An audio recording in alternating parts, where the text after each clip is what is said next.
बेटा last class में हम लोगों ने magnetic field at the axis of circular loop की डेरिवेशन करी थी, राइट। और उसके बाद उससे पहले कुछ क्वेश्चंस कर लिए थे।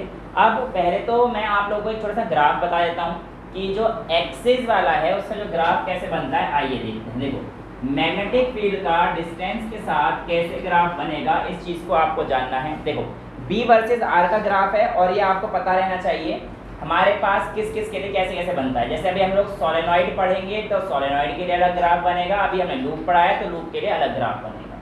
वैसे तो हमारे पास बी वर्सेस आर का ग्राफ है, इस ग्राफ को आप लोग इधर भी एक्सट्रापोलेट कर दीजिएगा। रीज़न क्या है, आपके पास लूप ऐसा था, इस लूप के सेंटर से इधर भी एक चीज़ जा रही है, इधर भी एक चीज़ जा रही है, तो आर का डिस्टेंस इधर भी वेरी करेगा, इधर भी वेरी करेगा। और जिस तरीके से हम लोगों ने पढ़ा है कि B डिक्रीज करता है इंक्रीज इन डिस्टेंस के साथ, तो ये कहानी इसके आर के ग्राफ की आएगी।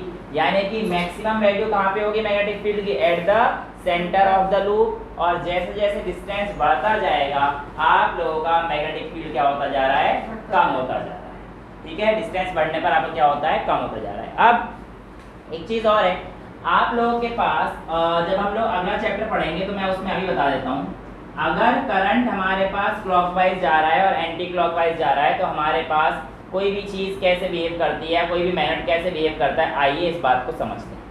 लेट से मेरे पास मेरा जो करंट जा रहा है वो एंटी क्लॉकवाइज जा रहा है, तो मैंने कहा कि भाई ये मेरे पास गया एंटी क्लॉकवाइज ऐसे जाएगा और यहाँ पर एंटी क्लॉकवाइज ऐसे जाएगा। यहाँ तक किसी को कोई दिक्कत नहीं। जैसे ये जा रहा है ऐसे ही आप एक डंडा इधर से बनाओ, एक डंडा इधर से बनाओ, बन गया। और इसको आप ऐसे जोड़ो, ठीक है। तो ये जो हमारे पास वैल्यू आ रही है किसकी आ रही है, सॉरी इसको ऐसे जोड़ो, यहाँ से जो गया ये गया और ये ऐसे। तो ये किसकी तरह दिख रहा है आपको लेटर बेटा एन, एन। तो ये नॉर्थ पोल की तरह बिहेव करे, क्योंकि हमारे पास देखो एक्चुअल में ये इधर से करंट इधर जा रहा है, इधर से करंट इधर जा रहा है, ठीक है।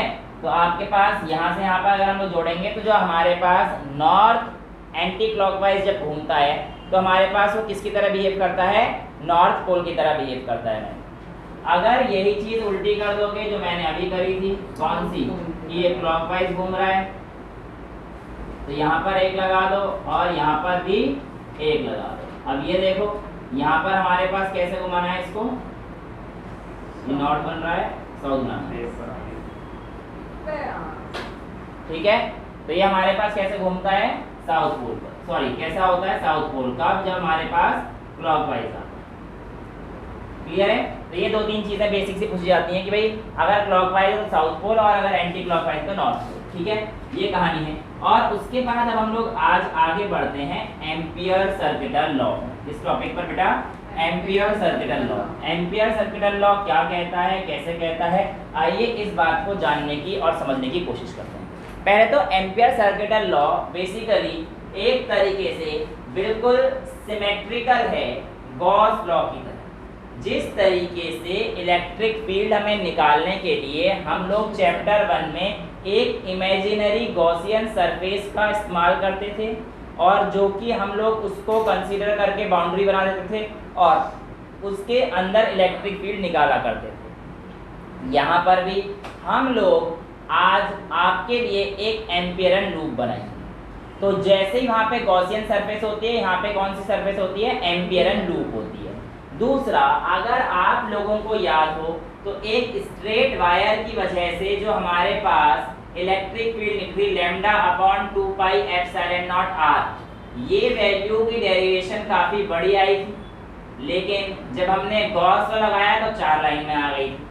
ऐसे ही अगर आपको याद हो तो इनफाइनाइटली लॉन्ग वायर की वजह से जो हमने डेरिवेशन निकाली थी वो क्या थी, काफ़ी लंबी थी, लेकिन अगेन जब हम लोग एम्पियर सर्किटल लॉ का इस्तेमाल करेंगे तो वो डेरिवेशन क्या हो जाएगी, काफ़ी छोटी हो जाएगी। कैसे, आइए देखते हैं। बट उससे पहले एम्पियर साहब ने क्या कहा था, देखिए इट स्टेट्स दैट, क्या बोलता है कि जो आपके पास मैग्नेटिक फील्ड होगा, the magnetic field inside a loop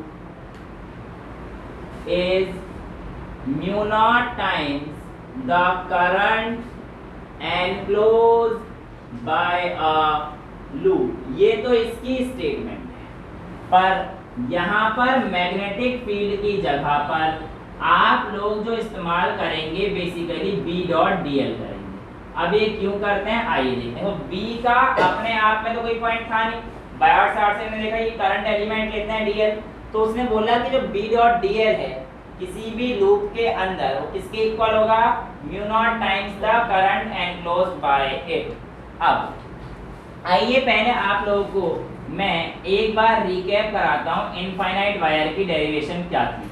अगर आपको याद है किसी एक पॉइंट P पर जो हमने इनफाइनाइट वायर निकाला था उसकी वजह से magnetic field mu naught I upon 4 pi r sine alpha 1 plus sine alpha 2 था। इनफाइनाइट वायर के लिए हमारे पास अच्छा पाई लिखा होगा, थीटा लिखा होगा, जो भी लिखा होगा, बस ये पता है कि दो एंगल बनेंगे उनका साइन प्लस में। तो मैंने कहा आपके पास इनफाइनाइट वाली वैल्यू पे ये 90 डिग्री हुआ करता था, ये भी 90 डिग्री हुआ करता था। साइन 91 1 प्लस 1 2 हो जाएगा, और जब ये 2 आएगा तो हमारे पास b जो आया करता था वो कितना आया था, mu naught I upon 2 pi r. यहाँ तक किसी बच्चे को कोई डाउट है? नहीं।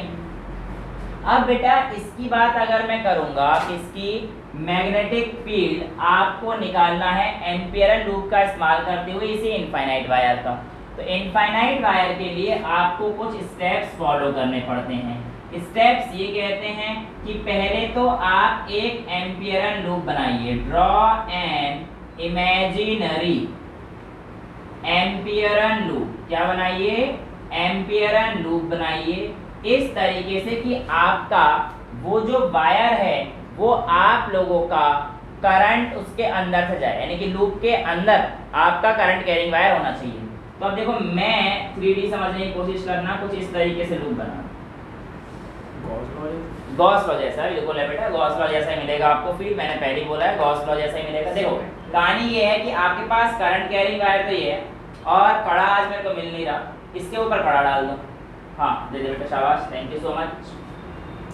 कहानी तो ये है ना, ये रही भाई, ये एक स्ट्रेट करंट कैरिंग वायर था। आपने क्या करा, इस पॉइंट को P ले लिया और इस पॉइंट से एक लूप बना दिया, ऐसे बोला, और वो लूप हो गया ये।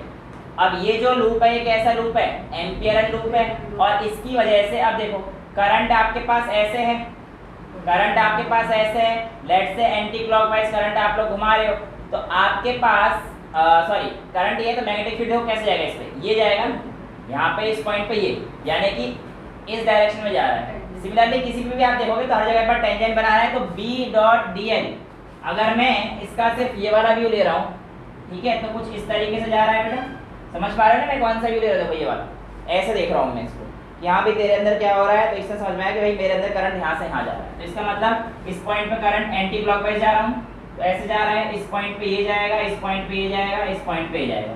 तो यानी कि यहाँ पर जो DL एलिमेंट है उसमें हमारे पास कहानी कुछ इस तरीके से है कि मैग्नेटिक फील्ड भी ये जा रहा है और DL एलिमेंट भी इधर है, समझ में आ रहा है ना, मैग्नेटिक फील्ड भी इधर जा रहा है, समझ में, देखो करंट ऐसे जा रहा है थंब की डायरेक्शन में, और मैंने कहा अगर थंब की डायरेक्शन करें तो कर्ल करना पड़ेगा मुझे, ऐसे करूँ अगर करंट नीचे जा रहा है तो ऐसे जाएगा करंट, अभी तो ऊपर जा रहा है तो मैंने कर्ल किया तो हमारे पास ऐसे जा रहा है मैग्नेटिक फील्ड, और DL भी हमारे पास इसी डायरेक्शन में लिया है।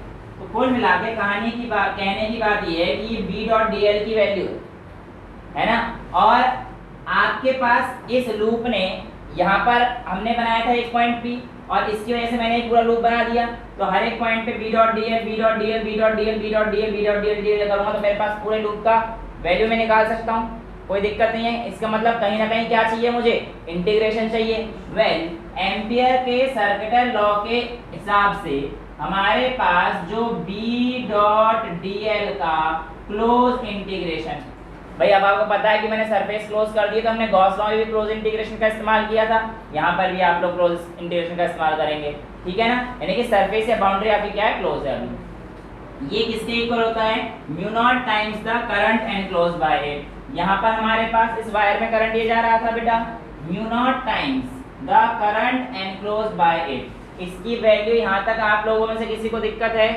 नहीं है। अगर आप लोगों को मैं कहता हूँ कि भाई ये एक सेंटर पॉइंट से मैंने निकाला है ना, तो लेट्स से मेरा डायग्राम अच्छा नहीं है ना, बट ये रेडियस लेट्स से r क्या है बेटा, r है।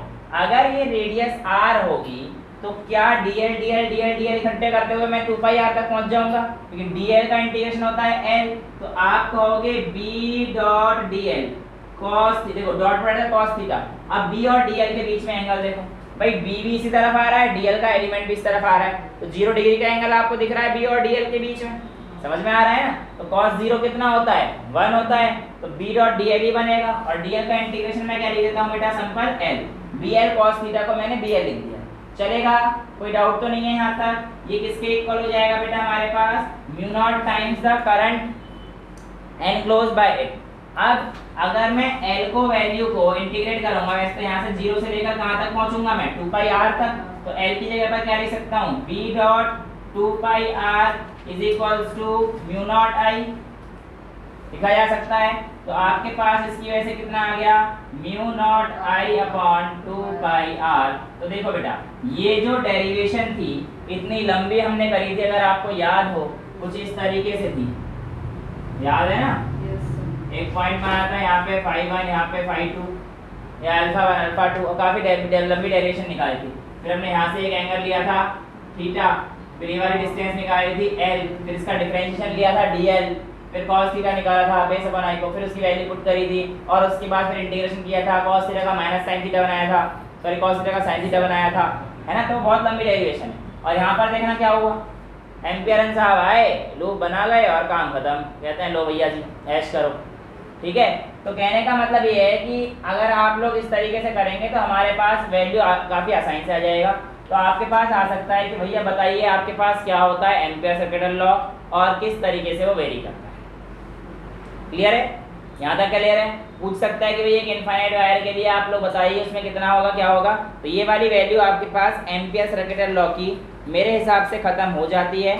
आगे का जो टॉपिक है वैसे तो इसी के ऊपर रिलेटेड है, अब जो हम लोग पढ़ेंगे उसको उससे पहले 2-3 चीज़ें समझ लेते हैं। देखो यहाँ पर हमारे पास मैग्नेटिक फील्ड कब कब 0 हो सकता है और ऐसी कौन सी कंडीशन है जहाँ पर आप लोगों के पास एम्पियर सर्किटल लॉ लगता है। तो यहाँ पे बोल रखा है एप्लीकेशन, तो एप्लीकेशन तो बेटा हमारे पास यहाँ पर ये किसी के लिए निकालने के लिए है, इसमें कोई दिक्कत नहीं है। अब आप लोगों के पास आता है कि क्या ampere circuital law Biot-Savart's law पर डिपेंडेंट है। आंसर है नो। भाई एम्पियर तो एम्पियर लूप से ले रहा है ना, बायोट-सावर्ट्स लॉ तो हमारे पास किस किस फैक्टर पे डिपेंड कर रहा था उससे बात बता रहा था, लेकिन हमारे पास ऐसी तो कोई कहानी नहीं है इसमें तो सिंपल सी कहानी क्या है, एम्पियर लूप बनाइए, उसके अंदर देखिए क्या उसमें करंट आया है या नहीं आया है, ठीक है। तो कुल मिला के ऐसे कौन कौन से फैक्टर्स हैं जो एम्पियर सर्किटल लॉ को अफेक्ट करेंगे, इस चीज को जानते हैं। पहला, अगर आपके पास जो मैग्नेटिक फील्ड है वो परपेंडिकुलर हो जाता है डीएल के, तो ऐसे केस में आप लोगों के पास कोई भी मैग्नेटिक फील्ड नहीं बनेगा और आपके पास वैल्यू क्या आ जाएगी 0। सिंपल सी बात है यार, b डॉट डी का मतलब क्या हो जाएगा, b डी एल कॉस 90, अगर ये परपेंडिकुलर हुआ b और डी एल, और अगर मतलब कहने का मतलब क्या है कि डी एल तो इधर जा रहा है ऐसे और करंट ऐसे, मैग्नेटिक फील्ड ऐसे जा रही है इसी, ये वैल्यू तो 90 डिग्री का बन गया ना। तो इस टाइम पे हम लोग एम्पियर सर्किटल लॉ यूज नहीं कर सकते, ठीक है। तो करेंगे तो मतलब तो हमारे पास वैल्यू कितनी आएगी मैग्नेटिक फील्ड की 0 आ जाएगी। दूसरा, अगर आपके पास कोई भी लूप करंट कैरी नहीं करता है, does not carry current, in such case आपके पास मैग्नेटिक फील्ड क्या हो जाएगा, अगेन 0 हो जाएगा। ये हमें कैसे पता, देखो बेटा सिंपल सी बात है, आप लोगों के पास जो वैल्यू आएगी वो कितनी आ जाएगी, 0 कैसे आएगी, b dot d L mu naught times I. अब i है ही नहीं तो क्या करोगे 0, तो b कितना आ गया 0, कहाँ निकल, समझ में आया। तो ऐसी कौन कौन सी कंडीशन है जहाँ पे एम्पियर सर्किटल लॉ की वैल्यू 0 आएगी, तो वो आपके पास पता होना चाहिए। इसी के बेस पर एक आपके पास क्वेश्चन आता है ठीक ठाक सा, उसको समझा देते हैं ताकि आप लोगों को बाकी जो बची हुई दिमागी दिक्कतें हैं वो भी आपके दिमाग से दूर हो जाए। देखिए कहने का मेरा मतलब ये है कि अगर मैं आप लोगों से कहता हूँ कि आपके पास एक वायर है और इस वायर में आप लोग एंटी क्लॉकवाइज डायरेक्शन में आई करंट दौड़ा रहे हैं, क्या दौड़ा रहे हैं, आई करंट दौड़ा रहे हैं, आपको बताना है कि आपके पास एक पॉइंट P जब आपका आउटसाइड है तब कितनी वैल्यू आएगी मैग्नेटिक फील्ड की, और दूसरा यही पॉइंट P जब आप अंदर लेकर आ गए तब आपके पास मैग्नेटिक फील्ड की कितनी वैल्यू आएगी। क्या कोई अभी दिमाग लगा के बता सकता है कितनी आएगी? नहीं, लूप बनाएंगे, ठीक है, और फिर क्या करोगे? अलग-अलग केस।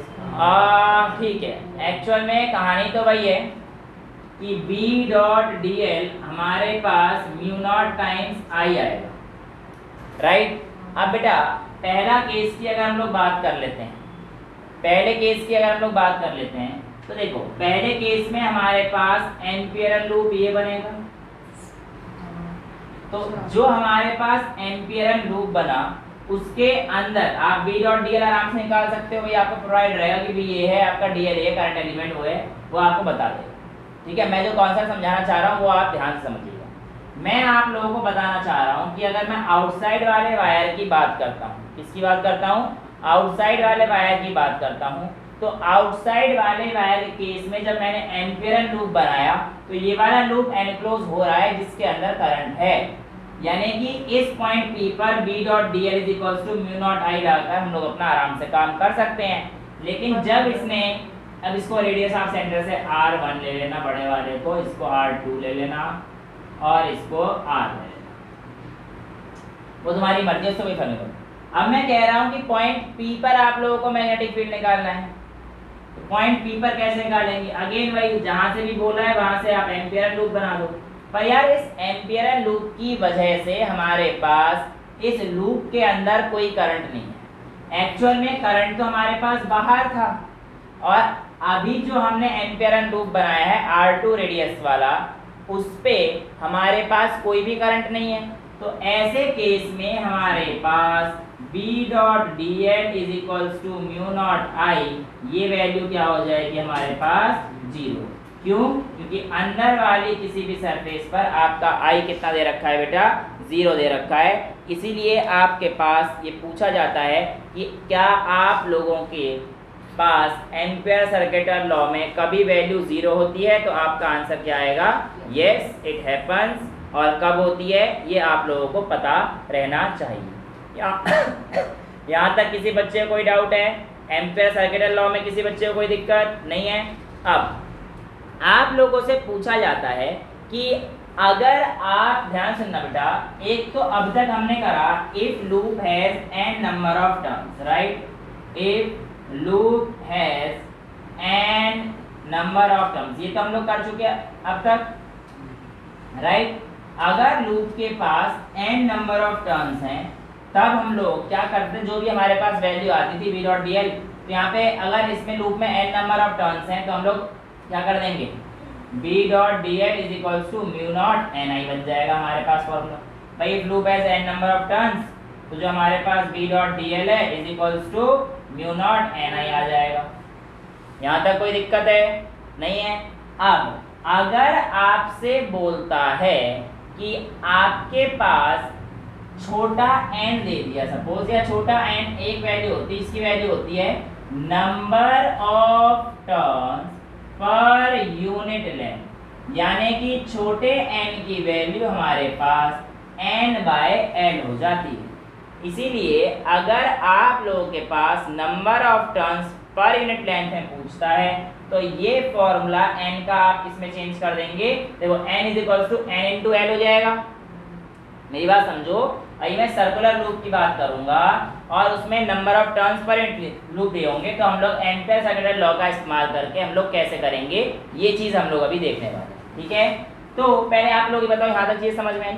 अच्छा, तो इसका जो ग्राफ मेरे पास बनेगा, इस ग्राफ को अगर मैं लेता हूँ बेटा B वर्सेस R का ग्राफ, तो ये कैसा आएगा? देखो अगर ये मेरे पास सर्कुलर चीज़ है या सर्कुलर रेडियस जिसकी मैं कहानी की बात कर रहा हूँ, तो एक पॉइंट सरफेस तक तो मेरे पास कोई वैल्यू नहीं आई, सरफेस तक तो मेरे पास मैग्नेटिक फील्ड की वैल्यू क्या है? 0। और उससे आगे जो मैग्नेटिक फील्ड होती है वो हमारे पास कैसे डिक्लाइन करती है? 1/r के हिसाब से रिड्यूस करती है।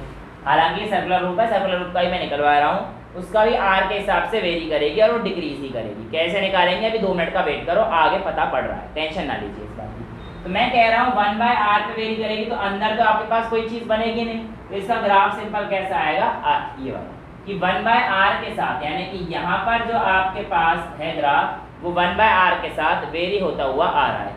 फोकस हो रहा है, कोई दिक्कत तो नहीं है, लाइट नहीं आ रही तो सब टच कर दो, आ रही है, ठीक है।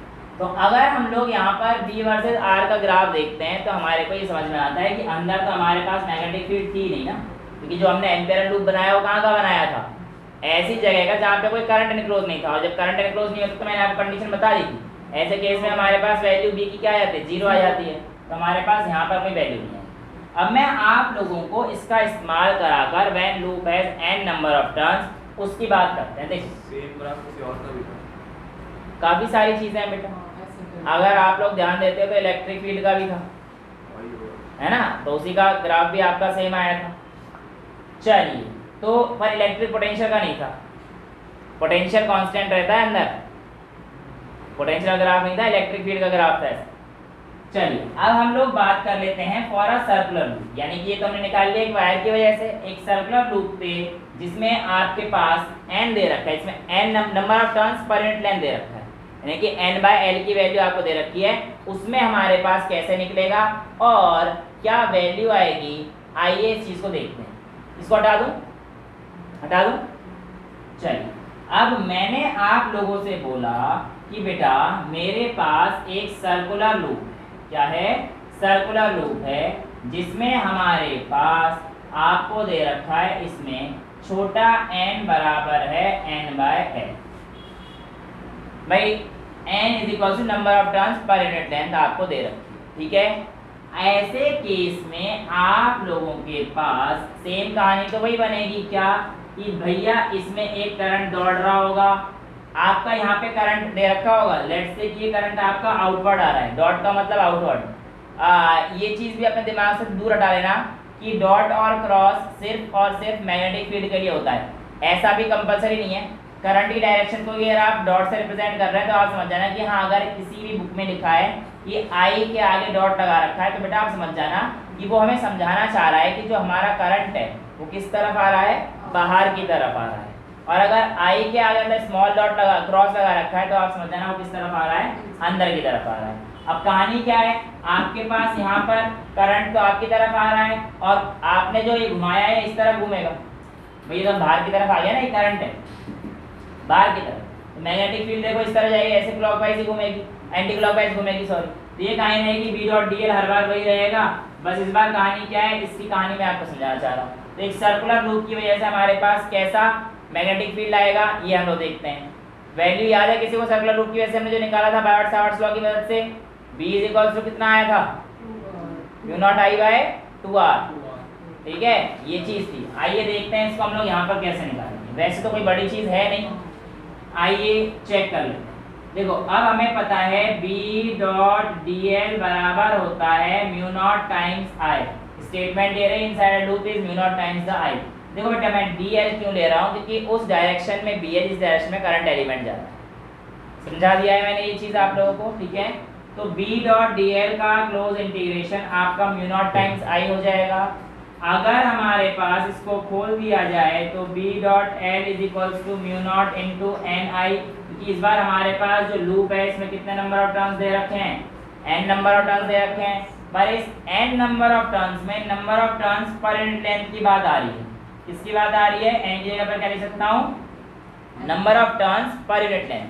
तो देखो कितनी अच्छी बात आ गई हमारे पास, B.l बराबर μ0 इंटू n की जगह पर क्या लिख दूँ, n इंटू एल इंटू आई, ठीक है। तो यहाँ पर हमारे पास जो वैल्यू है ये कैसे आएगा, ये चीज़ मैं आपको बता रहा हूँ, ठीक है। तो यहाँ पर L से L कट गया तो B is equals to simple क्या आ गया, μ0 ni, ठीक है। अब यहाँ पे n/l डाल देंगे तो क्या आ जाएगा हमारे पास, n की जगह μ0 I/2πr, 2πr आया था, 2πr आया था ना सर्कुलर लूप की वजह से, वैल्यू चेक करना 2πr आया, यहाँ पे n/2πr आ जाएगा, n/l लिखेंगे तो सिंपल है। तो किसी भी वैल्यू पर हमारे पास अभी ये जो कहानी आई बेसिकली यहाँ से यहीं पहुँच गए हैं, कोई बड़ी चीज़ तो हमने करी नहीं है, बस नंबर ऑफ टर्न्स पर लेंथ में अगर हम लोग डाल देते हैं तो b इज इक्वल टू कितना आ जाएगा म्यू नॉट एन आई, जहाँ पे n की वैल्यू क्या है नंबर ऑफ टर्न्स पर लेंथ, क्योंकि इसके कई सारे क्वेश्चन जब आप सोलेनॉइड वाला टॉपिक करेंगे तो आपको मिल ही जाएंगे। और अभी तो इसमें हाँ सोलेनॉइड ही है म्यू नॉट एन आई। चलो एक क्वेश्चन कर ही लेते हैं। टॉरॉइड है, अभी हम लोग टॉरॉइड पे पहुँचे नहीं हैं, है ना। सोलेनॉइड और टॉरॉइड में ये कहानी काफ़ी ज़्यादा यूज़ होगी, तो या तो अभी हम लोग आगे का टॉपिक कर लेते हैं टॉरॉइड का और सोलेनॉइड का, या फिर अगली क्लास में ही कर लेंगे इसे, ठीक है। तो b is equals to mu naught n I, ये वैल्यू हमारे पास टॉरॉइड की भी आएगी, वो मैं आपको समझा दूंगा। हाँ ठीक है। नहीं, आपने सवाल पूछा कि जब मैग्नेटिक फील्ड बाहर आए तभी छोटा एन आ रहा है, नहीं बेटा। छोटा एन मैग्नेटिक फील्ड से क्या मतलब है, छोटा एन का हमने इस बार ऐसा लूप लिया है जिसमें नंबर ऑफ टर्न्स। एक्चुअल में अभी हम लोग टॉरॉइड और सोलेनॉइड नाम की चीज़ भी पढ़ेंगे, ठीक है। टॉरॉइड आपको पता है कैसा होता है, एक सर्कुलर लूप है, उसके ऊपर आपने एन नंबर ऑफ टर्न्स आपने बाउंड कर दिया। देखो ये इतना बढ़िया टॉरॉइड दे रखा है ना, ये रहा। ये क्या है तुम्हारा हेयर बैंड, वाह प्रॉपर टॉरॉइड है ना। अब बस इसके यहाँ से मैं दो खोल दूंगा, एक से करंट जा रहा होगा और एक से करंट आ रहा होगा, ठीक है। और उसकी से जो वैल्यू आएगी वो बिल्कुल सेम ही आएगी, b is equals to mu naught n I. तो मैं वहीं पे कराऊंगा, मैं टॉरॉइड कराऊंगा, पर उससे पहले को सोलेनॉइड भी समझाना है और टॉरॉइड भी समझाना है, ठीक है। लेकिन इसके इतने कॉन्सेप्चुअल क्वेश्चन बनेंगे नहीं, ग्राफ बनेगा, डायरेक्ट वैल्यू पे डालना है एम्पीयर सेकेंड लॉ में, और आपकी दो तीन ये डेरिवेशन जो आ सकती है, ये आ सकती है। इतना समझ में आया? इस टॉपिक में कोई डाउट है? नहीं है? तो ठीक है, आज के लिए इतना काफी है। अगली क्लास में चैप्टर खत्म हो जाएगा। That's all for today, thank you so much.